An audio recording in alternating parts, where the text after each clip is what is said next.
비록 이틀이 지났지만 오늘 우리는 3.1운동 제105주년을 맞이해서 3.1절 기념 감사 예배로 드립니다. 여러분들은 이 3.1운동을 어떻게 이해하고 계십니까? 사실 3.1운동은 일반적으로 우리가 알기로는 일제항거한 정치적인 운동이다, 이렇게 보곤 합니다. 그렇지만 신앙적인 면에서 보면 3.1운동은 단연코 기독교 신앙운동입니다. 한번 따라해 보시죠. 3.1운동은 기독교 신앙운동이다. 이걸 꼭 기억하십시오. 그러니까 우리가 3.1운동을 기독교인이 어떻게 받아들이고 이해하고 있느냐가 매우 중요합니다. 3.1운동은 하나님을 믿는 믿음 안에서 일본이 우리나라를 지배하고 있는 불의에 대해서 하나님의 의로우심, 하나님의 구원하심으로 신앙의 이름으로 일어난 운동이 3.1운동입니다. 일제억압이라는 불의, 그리고 그 불의를 용납하지 아니하시는 하나님의 의로움, 하나님의 구원, 이걸 믿고 일어나는 것이 기독교 신앙인의 바라보는 관점에서 바라보는 3.1운동입니다. 3.1운동 하면 우리가 제일 먼저 떠오르는 인물이 유관순 열사 아닙니까? 유관순 열사를 예를 들어 한번 설명을 드려보겠습니다. 유관순은 1902년 12월 16일 우리가 아는 대로 충남 천안에서 태어났습니다. 아버지 유중권, 어머니 이소재, 이 두 분 사이에 5남매 중에서 둘째로 태어났죠. 할아버지와 작은아버지가 일찍이 기독교를 받아들였습니다. 그리고 그의 아버지 유중권 또한 기독교인이 됩니다. 그리고 1908년에는 지령교회라고 하는 교회를 세우기도 합니다. 이런 신앙적인 배경에서 자라난 유관순은 당시에 우리나라에 와 있던 선교사들의 도움으로 이화학당에 진학하게 됩니다. 1919년 3.1운동이 일어날 그 당시에 유관순은 이화여자고등보통학교 2학년에 재학합니다. 나이는 만 17세지요. 고등학교 2학년의 어린 나이로 독립운동에 적극적으로 참여한 겁니다. 탑골공원 시위에도 참석을 했고, 일제가 휴교령을 내리자 3월 13일 고향 천안으로 내려갑니다. 그리고 그 당시에 유관순이 천안에서 믿음 생활을 함께 했던 매봉교회 성도들과 함께 천안에서 독립운동을 계획합니다. 언제 대한독립만세를 천안에서 부를까? 마침 천안 그 집 근처에 있는 여러분이 많이 들어보신 아온의 장터, 그 장터가 열리는 날이 4월 1일이었습니다. 그 4월 1일 아온의 장터에서 많은 사람들이 모였을 때 대한독립만세를 외치자 하고 유관순이 많은 사람들에게 독려하면서 4월 1일 날 아온의 장터에서 만나자고 그렇게 독려하지요. 4월 1일 바로 전날 3월 31일 날 이제 독립운동을 하기 하루 전날 그 집에서 가까운 매봉산에 올라가서 그 어린 여고생 유관순이 하나님 앞에 기도를 합니다. 독립운동을 앞두고. 뭐라고 기도했느냐? 기도문을 제가 써왔는데요. 화면 한번 보십시오. 오 하나님이여, 이제 시간이 임박하였습니다. 원수 외를 물리쳐 주시고 이 땅의 자유와 독립을 주소서. 내일 거사할 각 대표에게 더욱 용기와 힘을 주시고 이 민족의 행복한 땅이 되게 하소서. 주여 같이 하시고 이 소녀에게 용기와 힘을 주옵소서. 대한독립 만세, 대한독립 만세. 정말로 10대 여학생의 기도 제목이라고 보기에는 힘들 정도로 간절한 그런 간절함이 묻어있는 기도입니다. 그리고 그 다음날 4월 1일 날 아온의 장터에 모인 총 인원이 3천여 명이나 되었습니다. 그 3천여 명의 선두에 서서 유관순은 만세운동을 벌였습니다. 이 일로 안타깝게도 유관순은 일제에 의해서 감옥에 갇혀서 모진 고문을 받게 됩니다. 그러다가 천안에서 감옥에 갇혀 있다가 공주로 이감이 되고, 공주에 있다가 여기 가까운 서울 서대문 형무소로 이감이 되어서 옥고를 치르던 중에 1920년 9월 28일 감옥 안에서 순국하게 됩니다.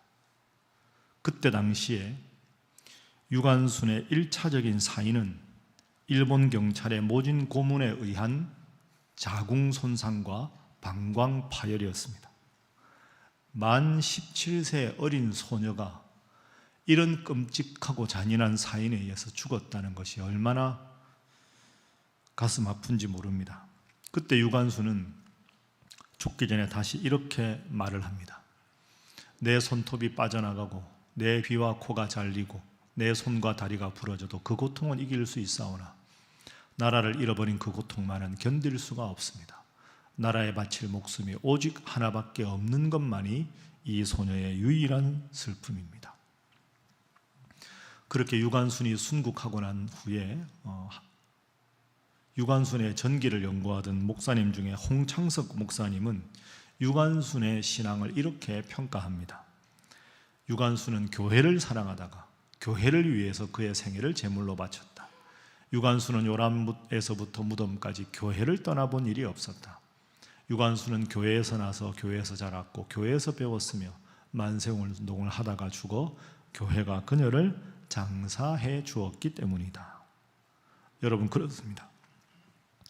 이런 유관순 열사의 예에서 보듯이 그 당시 3.1운동에 참여한 우리 기독교인들은 이것을 일제한관 정치운동이라기보다는 불의한 이 구조를 하나님께서, 이로운 하나님께서 구원하기를 원하신다는 철저하게 기독교 신앙의 관점에서 교회를 중심으로 만세운동을 벌였습니다.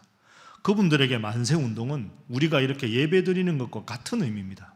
예배드리는 마음으로 만세를 불렀고 예배당에서 예배드리는 마음으로 아온의 장터에서 전국 곳곳에서 대한독립 만세를 불렀던 것이죠. 그리고 3.1운동이 기독교 신앙운동이라는 것은 통계에서도 잘 보여줍니다. 3.1운동 당시에 우리나라 인구가 총 2천여만 명이었습니다. 여러분 잘 아시는 대로 민족대표 33명 중에 당시 기독교 인구가 1%밖에 되지 않았거든요. 2천여만 명 중에서 1%, 많이 잡으면 기독교인이 1.5%밖에 되지 않았지만 민족대표 33명 중에 무려 16명이 기독교인이었습니다. 그리고 3.1운동이 전국적으로 동시다발적으로 거대하게 일어날 수 있었던 이유는 전국에 산재했던 가장 광범위한 지역 조직이었던 교회가 있어서 가능했습니다. 각 지역에 있는 교회를 중심으로 교회 성도들이 함께 독립운동을 벌였습니다. 그리고 3.1운동이 시작된 지 6개월 동안에 통계를 보면 일본 경찰에 의해서 체포된 사람들의 숫자가 19,525명이었습니다. 그런데 그 19,525명의 종교를 조사해 보면 기독교 인구가 17.6%였습니다. 당시 1%밖에 기독교인이 되지 않았는데 6개월간 감옥에 투옥된 전체 투옥자 숫자의 무려 17.6%가 기독교인이었다. 이 말은 순국하는 것이 순교하는 것이고 예배를 드리는 것이 독립운동을 하는 것이고 일제 만행으로부터 독립을 하는 것이 하나님께서 이 나라에게 원하는 가장 중요한 뜻이라는 기독교 신앙심의 발로가 3.1운동이었다고 볼 수 있는 근거가 됩니다. 이런 점을 생각해 본다면 오늘날 한국 기독교는 참 회개할 점이 많습니다. 당시 이런 신앙의 선배들에 비하면 설교를 준비하는 저도 참 안타깝기도 하고 부끄러웠습니다. 그 당시는 기독교인이기 때문에 세상을 걱정하고 기독교인이기 때문에 나라를 걱정했는데 요즘에는 가끔 보면 세상이 교회를 걱정하기도 합니다. 평신도들이 목회자를 걱정하기도 합니다. 저 같은 평범한 목사가 교계 지도자인 목사님들을 걱정하는 지경에 이르렀습니다. 목회자의 한 사람으로 참 가슴 아프고 비통한 일입니다. 그런데 아마 오늘 설교를 들으시는 여러분들 중에는 아마 이런 생각을 하실지도 모르겠습니다. 오늘이 3.1절 기념예배라 의미가 있지만 목사님, 우리가 이렇게 예배당에서 예배드리는 것이 이 나라에 무슨 의미가 있습니까? 목사님의 이런 설교가 사실 무슨 힘이 있습니까? 우리가 이렇게 교회에서 기도한다고 해서 이 나라가 바뀝니까?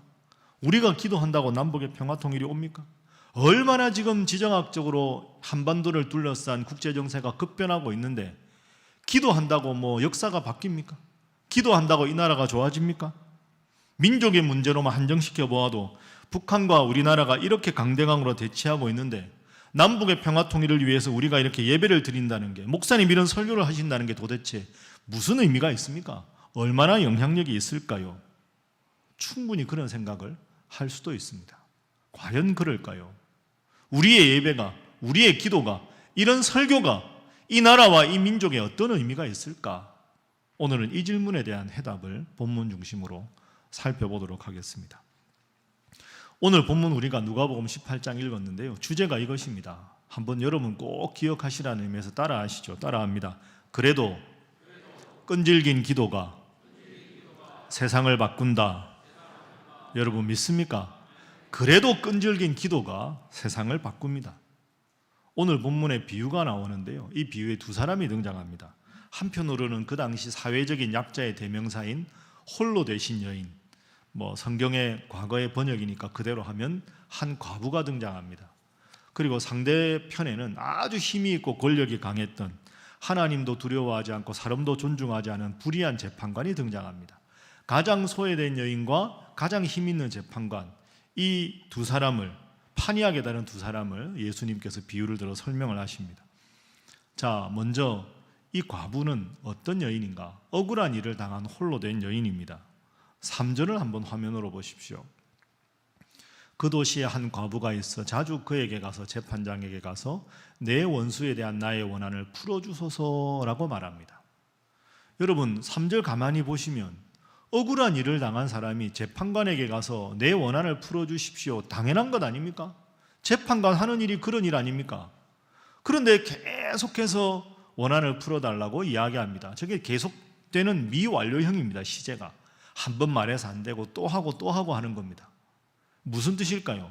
재판관은 억울한 사정이 있는 사람의 사정을 들어주고 공명정대하게 재판하는 사람인데, 이 재판관은 하나님도 두려워하지 않고 사람들을 존중하지 않기 때문에 과부의 의견을 묵살했다는 뜻입니다.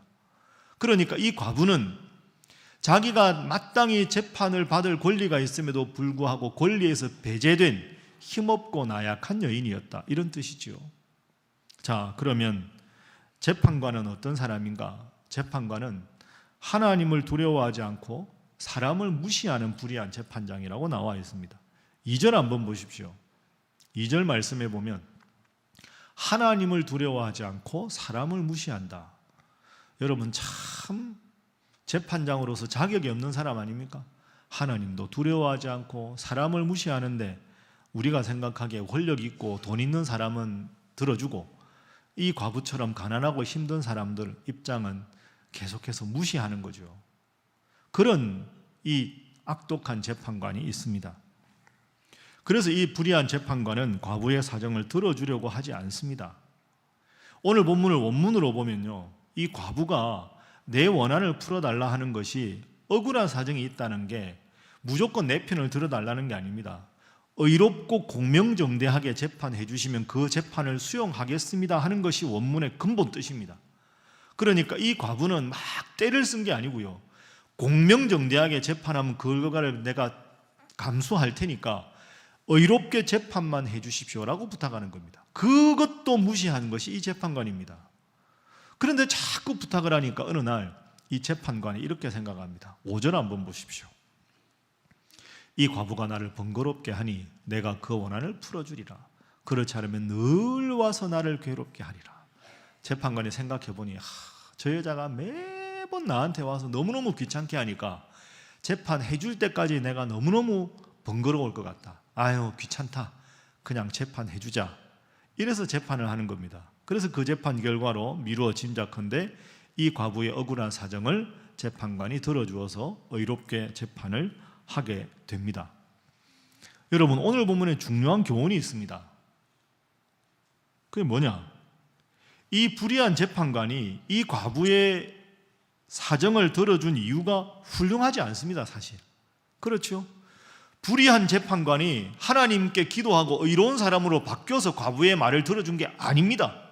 그게 아니고요, 여전히 이 불의한 재판관은 지금도 불의한데 가만히 생각해 보니 저 여자 사정 안 들어줬다가는 계속 나를 귀찮게 할 것 같으니까 귀찮아서 할 수 없이 들어준 겁니다. 그러니까 불의한 재판관이 과부의 사정을 들어준 것은 썩 훌륭한 이유는 아닙니다. 그러면 왜 과부가 공명정대한 재판을 받게 되었을까요? 과부의 끈질긴 기도 때문이었습니다. 불의한 재판관이 의로운 재판관으로 변화돼서 그런 게 아니고요, 한 번, 두 번 말해도 재판관이 꿈쩍하지 않으니까 그냥 마음을 닫고 포기한 게 아니라 내 억울한 사정을 공명정대한 재판으로 정확하게 분별할 때까지 계속해서 불의한 재판관을 찾아간 끈질기고 낙심하지 아니하는 이 과부의 기도, 그 기도 때문에 결과가 나온 것이지요. 여러분, 이 점이 매우 중요합니다. 예수님이 왜 이 비유를 말씀하셨을까요? 비유의 결론입니다. 7절 한번 보시지요. 자, 우리 7절 말씀 함께 읽어봅니다. 시작. 하물며 하나님께서 그 밤낮 부르짖는 택하신 자들의 원한을 풀어주지 아니하시겠느냐? 그들에게 오래 참으시겠느냐? 아멘. 예수님이 이 비유를 하신 이유가 이런 겁니다. 봐라, 불의한 재판관은 변하지 않았다. 그런데 하도 귀찮게 하니까 마지 못해서라도 재판을 하게 응낙해주지 않았느냐? 이 불의한 재판관도 그런데 하물며 사랑 많으시고 우리를 구원하신 하나님이 너희들이 기도하면 그 기도를 외면하시겠느냐?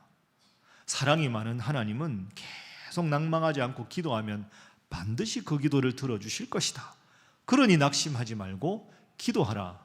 그 교훈을 주시기 위해서 예수님은 이 비유를 들어주신 겁니다. 그래서 이 7절의 결론은 사실은 1절의 시작과 연결됩니다. 1절 말씀도 화면 한번 보십시오. 예수께서 그들에게 항상 기도하고 낙심하지 말아야 할 것을 비유로 말씀하셨다. 기도하고 낙심하지 말아라. 항상 기도하라. 이런 뜻입니다. 그래서 여러분, 오늘 중요한 교훈입니다. 꼭 기억하십시오.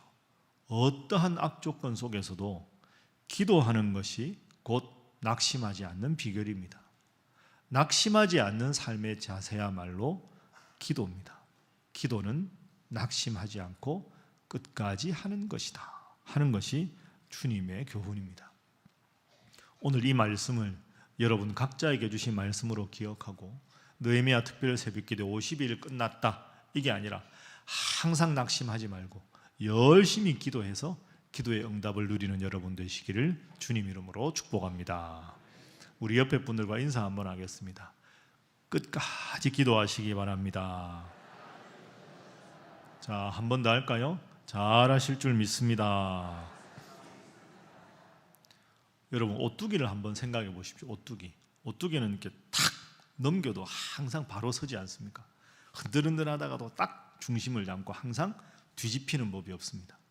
오뚜기가 어떻게 늘 설 수 있을까요? 오뚜기는 가운데 중심추가 있거든요. 무거운 중심추가 딱 오뚜기 안에 있으니까 아무리 흔들려도 딱 반듯하게 바로 섭니다. 우리가 환경이 힘들고 어려울 때가 많이 있고 기도하다가 막 낙심스러운 마음이 들 때도 있습니다. 그러나 내 마음 중심의 중심추에 주님이 계시면 우리가 열심히 기도할 수 있는 줄로 믿습니다. 기도는 내가 계획을 세우고 그 계획에 하나님을 맞추어 달라고 하는 게 기도가 아닙니다. 기도는 나의 시간표를 하나님의 시간표로 옮기는 게 기도입니다. 내가 기도한 기간만큼 내가 기대한 대로 하나님이 응답을 안 해주셔도 하나님의 더 깊은 계획이 있는 줄 알고 내 시간표에 때를 써서 하나님을 맞추는 게 아니라 하나님의 시간표에 응답될 때까지 낙심하지 않고 열심히 기도하는 게 기도다. 그게 바로 오늘 본문에 이 홀로 된 여인 과부가 우리에게 보여주는 중요한 교훈입니다. 여러분, 섣불리 내가 열심히 기도했는데 주님 내 기도 들어주지 않으시는 것 같아 라고 마음 닫지 말고 열심히 기도하는 여러분 되시기를 주님 이름으로 축복합니다. 시편 42편 5절 말씀이 있습니다. 참 우리에게 힘이 되는 중요한 요절입니다. 내 영혼아 내가 어찌하여 낙심하며 어찌하여 내 속에서 불안해하는가. 너는 하나님께 소망을 두라. 그가 나타나 도우심으로 말미암아 내가 여전히 찬송하리로다. 낙심하지 말고 불안해하지 말고 하나님께 소망을 두고 하나님 끝없이 찬송하며 여러분 기도 응답을 다 그 기쁨을 누리는 여러분 되시기를 주님 이름으로 축복합니다. 다시 한번 옆에 분들과 인사 한번 하겠습니다. 낙심의 반대말이 믿음입니다. 한 번 더 할까요? 낙심하지 말고 기도하시기 바랍니다. 그래서 오늘 우리가 마지막으로 기도해야 될 이유가 여기 있는 겁니다. 오늘 우리의 과제가 이 나라를 위해서 기도하는 겁니다. 1919년 당시 여러분 한번 생각해 보십시오. 우리는 너무 그냥 3.1운동 들었는데 여러분이 당시에 기독교인이다. 1%밖에 안 되는 기독교인이다. 대한독립 만세를 부르자. 그랬을 때 유관순 열사처럼 열심히 나가서 예배당에서 기도하고 장터에 나가서 대한독립 만세를 부르는 분들도 있었겠지만 또 어떤 분들은 일제의 총칼 앞에 우리가 지금 3.1운동 나가서 뭐 태극기 흔든다고 이 나라에 독립이 오겠어? 기도만 한다고 역사가 달라져? 기도만 한다고 이 나라가 일본이 물러가? 현실적으로 불가능한 일이야. 그렇게 생각한 사람들 상당히 많았을 겁니다. 기독교인 안에서도 나간 사람이 있고 의미 없는 일이라고 생각하는 사람들이 분명히 있었지 않겠습니까? 기도한다고 세상이 달라지냐? 뭔가 좀 현실적인 대안을 세워야지. 그런 사람들도 많았을 겁니다.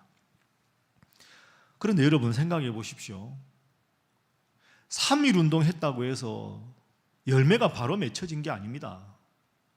열심히 3.1운동하고 그렇게 수많은 사람이 감옥에 갇히고 수많은 목회자들이 감옥에 다 투옥돼서 주일이면 예배드리고 설교할 목사님들도 없고 그런 끔찍한 모진 세월을 오래오래 보냈습니다. 그런데 여기에 반전이 있습니다. 1919년 열심히 3.1운동을 외쳤는데 36년간 일본의 모질고 아픈 고통스러운 압제의 세월을 보냈습니다. 그러면 3.1운동에 아무런 의미가 없었습니까? 아닙니다. 분명히 여러분 기억하십시오. 1919년에 3.1운동이 있었기 때문에 1945년에 8.15 광복이 온 겁니다. 1945년에 8.15 광복이 있었기 때문에 오늘 우리가 2024년에 이 자유민주주의 대한민국이 있을 수 있는 겁니다. 3.1운동 한다고 아무 의미가 없어지는 게 아닙니다. 36년 후에 8.15 광복은 하나님 믿고 거리로 뛰쳐나가서 예배드리는 마음으로 대한독립 만세를 외쳤던 우리의 선배 신앙인들의 기도와 눈물 때문입니다. 하나님은 하나님의 때 36년 후에 어김없이 이 나라의 광복이라는 기쁨을 주셨습니다. 하나님의 때를 위해서 하나님 앞에 기도하고 나가서 대한독립 만세를 외쳤던 그 살아있는 기도 때문에 광복이 오고 오늘 우리나라가 이렇게 오게 된 거죠. 우리가 기도해야 할 이유가 여기 있습니다. 여러분이 간절히 기도했는데 하나님 아직 응답해 주지 않으셨습니까? 아직 응답해 주시지 않은 겁니다. 간절히 낙심하지 않고 기도하면 하나님만 바라보고 열심히 기도하면 하나님 여러분 기도를 반드시 들어주시는 줄로 믿습니다.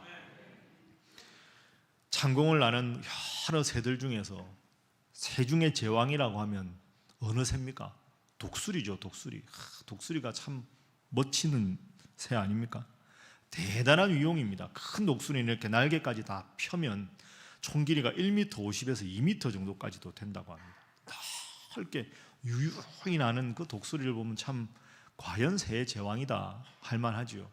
그 독수리의 위용이 너무 무시무시하기 때문에 그 어떤 다른 새들도 독수리를 공격하지 않습니다. 그런데 독수리를 공격하는 유일한 새가 하나 있습니다. 독수리를 끈질기게 괴롭히고 등에 타서 막 독수리를 막 핥히고 하는 새가 있답니다. 그 새가 뭘까요? 독수리 등에 올라타서 목을 조르고 독수리를 괴롭히는 새, 까마귀랍니다. 까마귀가 독수리 등에 타서 목을 조르면서 까마귀를 괴롭힌다는 거죠. 그런데 여러분, 독수리 등에 까마귀가 딱 타서 뒤에서 목을 조르고 막 공격을 하면 독수리가 어떻게 할까요? 뿌리치지 않습니다. 독수리는 까마귀가 등에 딱 붙어서 자기를 공격한다 싶으면 독수리는 하던 사냥을 다 멈추고 하늘을 바라보면 계속 올라갑니다. 꿈쩍도 하지 않습니다. 자기 등에 이 까마귀가 있다는 생각도 하지 않고 계속 하늘을 향해서 올라간다는 거죠. 독수리는 저 하늘 높이 주로 사는 새입니다. 웬만한 새들보다 제일 창공 높은 곳에 있죠. 끝까지 창공을 향해 솟구칩니다. 그러면 어떤 일이 생길까요? 창공을 올라가면 올라갈수록 산소가 부족합니다. 그 부족한 산소에도 능히 견딜 수 있는 유일한 새가 독수리입니다.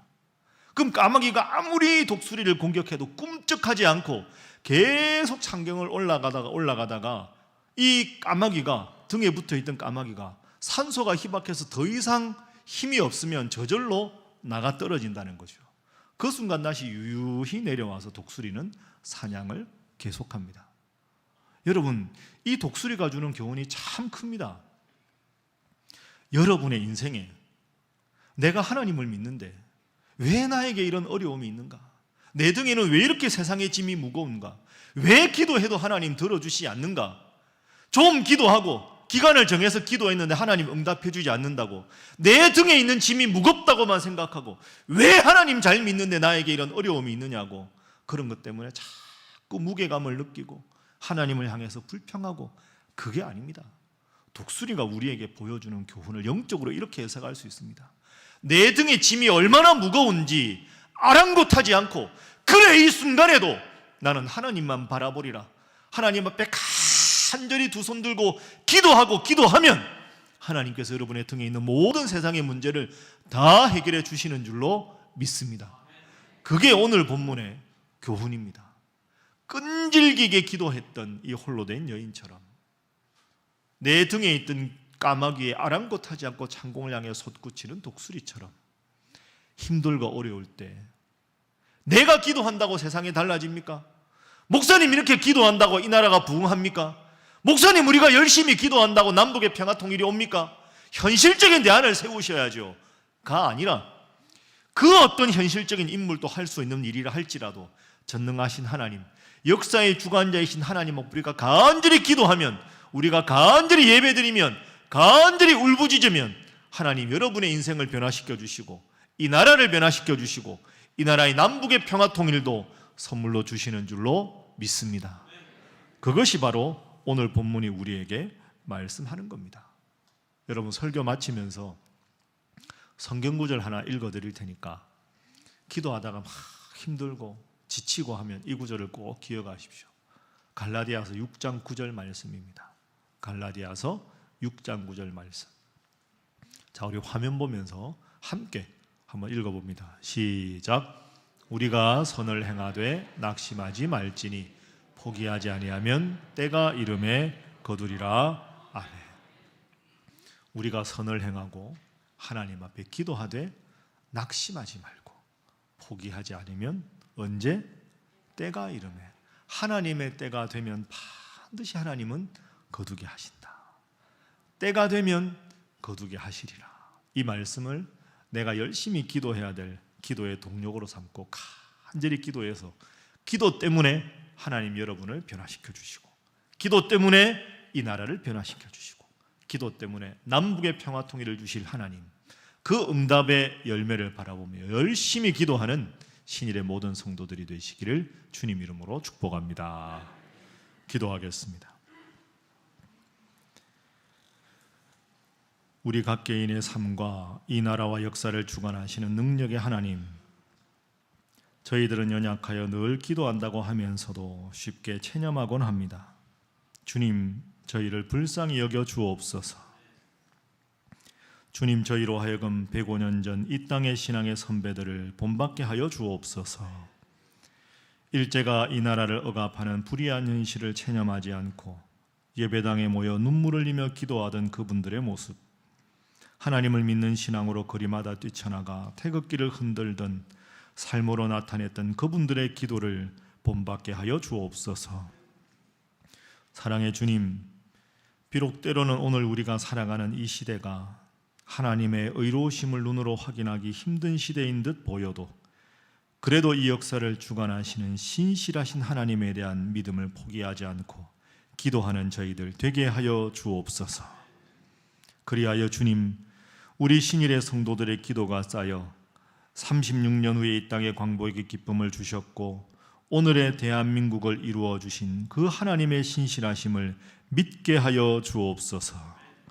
우리의 기도를 들으시는 사랑 많으신 예수님의 이름으로 기도하옵나이다. 아멘.